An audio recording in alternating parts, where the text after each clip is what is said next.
एक कहानी से शुरू करते हैं। सोचिए, एक आदमी है, उम्र है 37 साल, अपनी कार में सो रहा है। जेब में एक फूटी कौड़ी नहीं है और उस पर लाखों का कर्ज है। ये तो बहुत ही मुश्किल स्थिति है। बिल्कुल। अब सोचिए, ठीक 4 साल बाद वही आदमी करोड़पति है।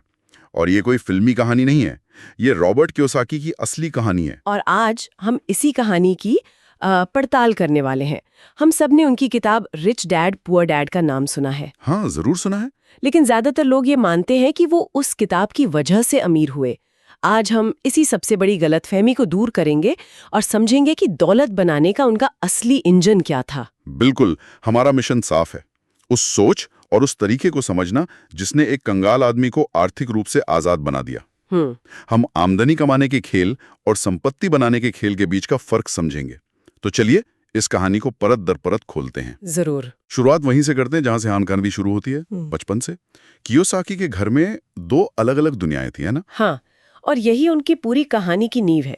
उनके अपने पिता, जिन्हें वो पुअर डैड कहते हैं, वो हवाई सरकार में शिक्षा विभाग के प्रमुख थे। उनके पास पीएचडी थी, एक बहुत अच्छी स्थिर नौकरी थी और समाज में बहुत इज्जत थी। मतलब पारंपरिक नजरिए से देखें तो वो पूरी तरह से सफल थे। बिल्कुल। एक मिनट, यहीं पे मुझे थोड़ा रुकना है। एक पीएचडी, सरकार में इतना ऊंचा पद, ये तो सफलता का आदर्श पैमाना है। फिर उन्हें पुअर डैड क्यों कहा गया? क्या उनकी आमदनी कम थी? नहीं, आमदनी बिल्कुल कम नहीं थी। और यही तो सबसे दिलचस्प बात है। अच्छा। वो अच्छा कमाते थे, लेकिन महीने के आखिर में हाथ तंग ही रहता था। वो हमेशा पैसों को लेकर तनाव में रहते थे। तो एक सैलरी से दूसरी सैलरी तक का गुजारा? हाँ, कुछ वैसा ही। उनकी सोच थी, खूब पढ़ाई करो, अच्छी नौकरी पाओ और मेहनत से काम करो।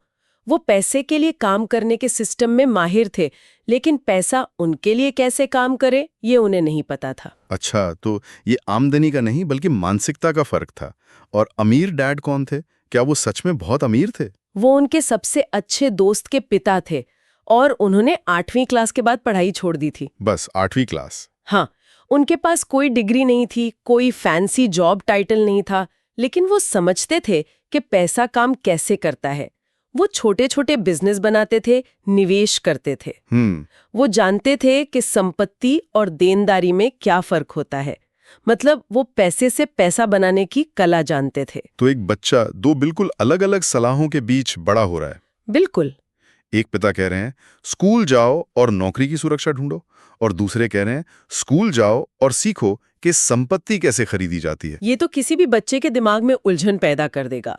और इसी उलझन ने कियोसाकी को बहुत कम उम्र में ये सवाल पूछने पर मजबूर कर दिया, अमीर लोग ऐसा क्या अलग करते हैं? सही बात है। उन्होंने महसूस किया कि हमारा पूरा शिक्षा तंत्र हमें एक अच्छा कर्मचारी बनना सिखाता है, एक अमीर मालिक बनना नहीं। तो ये सोच उनके दिमाग में बचपन से बैठ गई थी।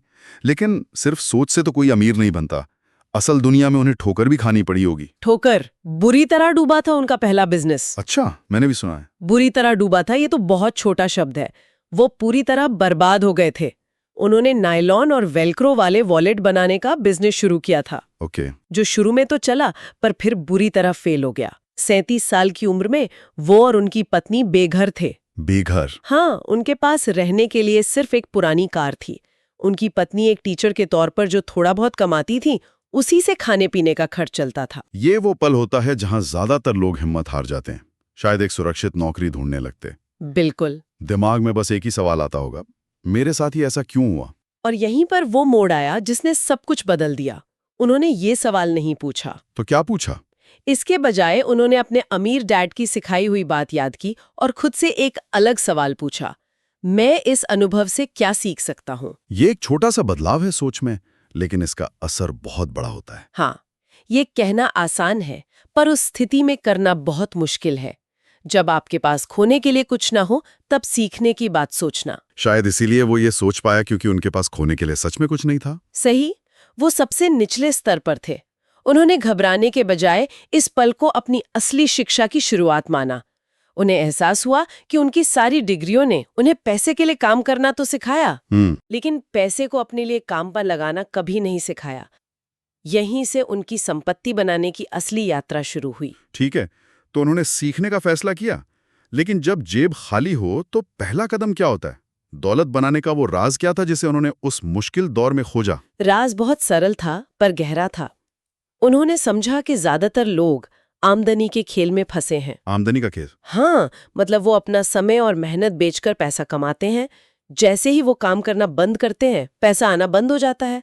ये एक तरह से चूहा दौड़ है। और संपत्ति का खेल इससे अलग कैसे है? संपत्ति एक ऐसी मशीन की तरह है जिसे आप एक बार बना देते हैं और फिर वो आपके सोते समय भी आपके लिए पैसा कमाती रहती है। अच्छा। ये किराए की प्रॉपर्टी हो सकती है, एक बिजनेस हो सकता है जिसे दूसरे लोग चला रहे हों, या स्टॉक से मिलने वाला डिविडेंड हो सकता है। यहाँ आपका पैसा आपके लिए मेहनत करता है, आप नहीं। ये सुनने में बहुत अच्छा लगता है, लेकिन फिर वही सवाल, बिना पैसों के संपत्ति कैसे खरीदें? उन्होंने शुरुआत कैसे की? उन्होंने रियल एस्टेट पर अपना ध्यान लगाया। उन्होंने एक छोटा कॉन्डो ढूंढा जिसकी कीमत बाजार से कम थी। ओके। उन्होंने मोल भाव किया और कहीं से दोस्तों और रिश्तेदारों से उधार लेकर $20,000 का डाउन पेमेंट जुटाया। ठीक है, प्रॉपर्टी खरीद ली, पर इससे उनकी आर्थिक समस्या कैसे हल हुई? अब तो उन पर और कर्ज चढ़ गया होगा। अब आता है कहानी का सबसे दिलचस्प हिस्सा। यही उनकी अमीर डैड वाली शिक्षा काम आई। कैसे? जैसे ही प्रॉपर्टी उनके नाम हुई, उन्होंने उसमें थोड़े बहुत सुधार किए, जैसे पेंटिंग वगैरह। इससे प्रॉपर्टी की कीमत कागजों पर थोड़ी बढ़ गई। हाँ। फिर वो उसी प्रॉपर्टी को लेकर बैंक के पास गए और उसकी बढ़ी हुई कीमत पर दोबारा लोन लिया, जिसे रीफाइनेंस कहते हैं। एक मिनट, ये सुनने में बहुत आसान लग रहा है। क्या बैंक इतनी आसानी से किसी ऐसी प्रॉपर्टी पर दोबारा लोन दे देता है जिसके लिए अभी भी लोन लिया गया हो? बहुत अच्छा सवाल है। इसमें जोखिम क्या थे? ऐसा भी तो हो सकता था कि प्रॉपर्टी की कीमत ना बढ़ती। हाँ, इसमें जोखिम बिल्कुल थे। ये रणनीति तभी काम करती है जब प्रॉपर्टी की कीमत बढ़े, और उस समय 80 के दशक में अमेरिका में रियल एस्टेट बाजार चढ़ रहा था। अच्छा। आज के बढ़े हुए ब्याज दरों वाले माहौल में ये रणनीति बहुत ज्यादा जोखिम भरी हो सकती है। लेकिन कियोसाकी ने अपना होमवर्क किया था। बैंक ने प्रॉपर्टी का मूल्यांकन किया और उन्हें $12,000 कैश दे दिए। क्या बात है। अब देखिए क्या हुआ। प्रॉपर्टी भी उनके पास रही और उनकी जेब में अगली डील के लिए $12,000 भी आ गए। मतलब उन्होंने एक ही संपत्ति से पैसा भी निकाला और उसका मालिकाना हक भी नहीं खोया। ये तो दिमाग घुमा देने वाला है। बिल्कुल। उन्होंने इसी प्रक्रिया को एक सिस्टम बना लिया। हर डील उन्हें कैश और अगली प्रॉपर्टी खरीदने के लिए पूंजी देती गई। और ये सारी आमदनी पैसिव थी? एकदम, क्योंकि किराएदार हर महीने किराया दे रहे थे, वो सो रहे होते थे और पैसा उनके खाते में आ रहा होता था। उन्होंने कर्ज का इस्तेमाल अपनी संपत्ति बढ़ाने के लिए किया, ना कि देनदारी खरीदने के लिए। सही पकड़ा। ये सब कितनी तेजी से हुआ। कंगाल होने से लेकर आर्थिक आजादी तक का सफर। हैरान करने वाली तेजी से। 4 साल के अंदर 41 साल की उम्र तक वो आर्थिक रूप से पूरी तरह स्वतंत्र हो गए थे। सिर्फ 4 साल में? हाँ, उनकी संपत्तियों से इतनी पैसिव इनकम आ रही थी कि उनके सारे खर्चे आराम से पूरे हो जाते थे। उन्हें अब पैसे के लिए काम करने की जरूरत नहीं थी। और इसके बाद उन्होंने रिच डैड पुअर डैड लिखी। हाँ, और यहीं पर लोग सबसे बड़ी गलती करते हैं। क्या? वो सोचते हैं कि किताब ने उन्हें अमीर बनाया। सच तो ये है कि वो रियल एस्टेट से पहले ही अमीर और आर्थिक रूप से स्वतंत्र हो चुके थे। अच्छा, तो किताब उनकी सफलता के बाद आई, उसकी वजह से नहीं? बिल्कुल। तो किताब असल में उनके किए हुए काम का एक दस्तावेज थी, सफलता का कारण नहीं। असली सबक ये नहीं है कि एक बेस्ट सेलर किताब लिखो। सही।